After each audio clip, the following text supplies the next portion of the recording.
സജീവൻ ഒരുപക്ഷെ ഇവിടെ ജോർജ് പൊടിപാറ പറഞ്ഞത് എന്തുകൊണ്ട് ഞാൻ ചോദിച്ച ചോദ്യം വളരെ പ്രസക്തമാണ്. അതിന് മറുപടി പറയുകയും ചെയ്തു ജോർജ് പൊടിപാറ. അതായത് എന്തുകൊണ്ട് UDF വോട്ട് ചെയ്യണമെന്നും എന്തുകൊണ്ട് LDF വോട്ട് ചെയ്യണമെന്നുള്ള ചോദ്യമാണ്. ജോർജ് പൊടിപാറ പറഞ്ഞത് 9 വർഷം ജനവിരുദ്ധ ഭരണം എന്നുള്ളതാണ്. എന്ത് കാര്യത്തിലാണ് LDF വോട്ട് ചെയ്യേണ്ടതെന്നുള്ളൊരു ചോദ്യമാണ്. ചോദ്യം നമ്പർ 1, 5.5 ലക്ഷം വീടുകൾ, ലൈഫ് മിഷൻ, ദേശീയപാത വികസനം അടക്കമുള്ള കാര്യങ്ങൾ, 62 ലക്ഷം പേർക്ക് 1600 രൂപ വെച്ച് പെൻഷൻ കൊടുക്കുന്നു. ഇത് ജനവിരുദ്ധതയാണോ? ദേശീയപാത വികസനം UDF സർക്കാരിൻ്റെ കാലത്ത് നടത്തുന്നത് ജനവിരുദ്ധതയാണോ? 62 ലക്ഷം പേർക്ക് പെൻഷൻ കൃത്യമായി മുടങ്ങാതെ കൊടുക്കുന്നത് ജനവിരുദ്ധതയാണോ? 5.5 ലക്ഷം വീടുകൾ ഉണ്ടാക്കിയത് ജനവിരുദ്ധതയാണോ? ഗെയിൽ പൈപ്പ് ലൈൻ പദ്ധതി യാഥാർത്ഥ്യമാക്കിയത് ജനവിരുദ്ധതയാണോ? ഈ ജനവിരുദ്ധതയാണോ UDF മുന്നോട്ട് വയ്ക്കുന്നത്? UDF ഇത് പറഞ്ഞിട്ടാണ്, കള്ളത്തരങ്ങൾ പറഞ്ഞിട്ടാണ് വോട്ട് തരുന്നത്. അതാണ് നേരത്തെ പറഞ്ഞത് അന്തസ്സില്ലായ്മ. ഇവിടെ നേരത്തെ ജോർജ് പൊടിപാറ പറഞ്ഞ പ്രശ്നം തന്നെയാണ്. ഒരു അന്തസ് എന്നുള്ളൊരു പദത്തിൻ്റെ പ്രശ്നമുണ്ട്. നിങ്ങൾ ഈ തെരഞ്ഞെടുപ്പിലടക്കം ജോർജ് പൊടിപാറ ഈ തെരഞ്ഞെടുപ്പിലടക്കം നിങ്ങൾ മൂർത്തമായ ഒരു വിഷയം പോലും, ഒരു രാഷ്ട്രീയ വിഷയം പോലും ഇവിടെ മുന്നോട്ട് വെച്ചിട്ടില്ല. അത് തന്നെയാണ് പ്രശ്നം.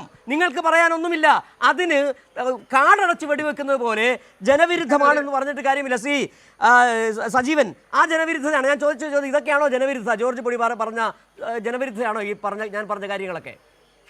ഇല്ല, ഒരു തിരഞ്ഞെടുപ്പ് വരുമ്പോൾ സ്വാഭാവികമാണ് പ്രതിപക്ഷം അവർക്ക് ഉന്നയിക്കാവുന്ന, അവർക്ക് എടുത്തുപയോഗിക്കാവുന്ന എല്ലാ ആയുധങ്ങളും ഉപയോഗിക്കും.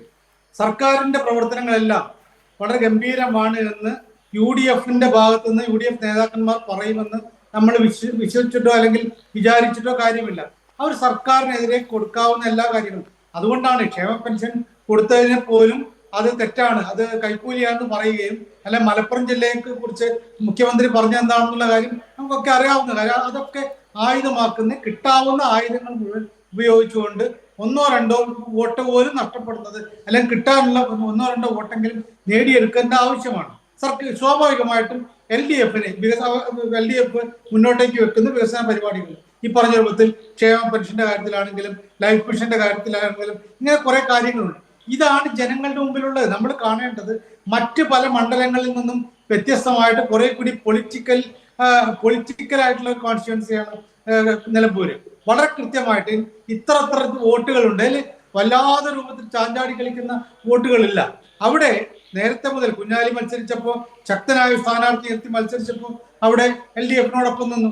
അങ്ങനെ നോക്കുക, സ്ഥാനാർത്ഥി ആരാണ്, സ്ഥാനാർത്ഥിയുടെ ക്രെഡിബിലിറ്റി നോക്കും, സ്ഥാനാർത്ഥിയുടെ വിശ്വസനീയത നോക്കും, അങ്ങനെയുള്ള കാര്യങ്ങളൊക്കെ നോക്കും. അങ്ങനെയാണ് വന്നത്. പിന്നീട് TK ഹംസ സ്വതന്ത്രനായിട്ട് മത്സരിക്കുന്നു, LDF പിന്തുണ കൊടുക്കുന്നു. അപ്പോഴും അവിടെയുള്ളത് 2 സ്ഥാനാർത്ഥികൾ വെക്കുമ്പോൾ TK ഹംസ എന്ന് പറയുന്ന വ്യക്തിയിലേക്ക്, സ്ഥാനാർത്ഥിയിലേക്ക് കാര്യങ്ങൾ നോക്കും. അങ്ങനെ കുറച്ച് നോക്കുമ്പോഴാണ് ഈ വോട്ട് ഷെയർ മാറുന്നത്.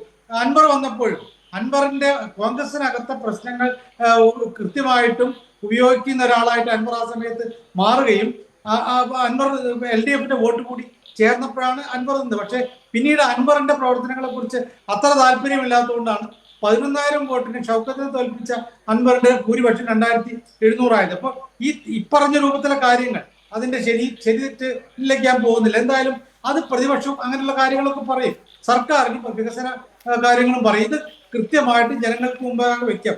പക്ഷേ ഇവിടെ തീരുമാനമെടുക്കാൻ പോകുന്ന കാര്യങ്ങൾ ഇതൊന്നുമല്ല. സാധാരണഗതിയിൽ UDF വളരെ ഈസി ആയെങ്കിൽ പോലും ജയിക്കാമായിരുന്നു. അൻവർ പോകുന്നു, സർക്കാരിനെതിരെയുള്ള ആരോപണങ്ങൾ ഒക്കെ ഉന്നയിച്ച് ജയിക്കാമായിരുന്നു. ഒരു UDF കുറച്ച് മേൽക്കൈയുള്ള മണ്ഡലം കൂടിയായിട്ടുള്ള ഈ നിലമ്പൂരിൽ ഇപ്പോഴത്തെ പ്രശ്നം എന്ന് പറയുന്നത് അൻവർ ഉന്നയിക്കുന്ന കാര്യങ്ങളാണ്.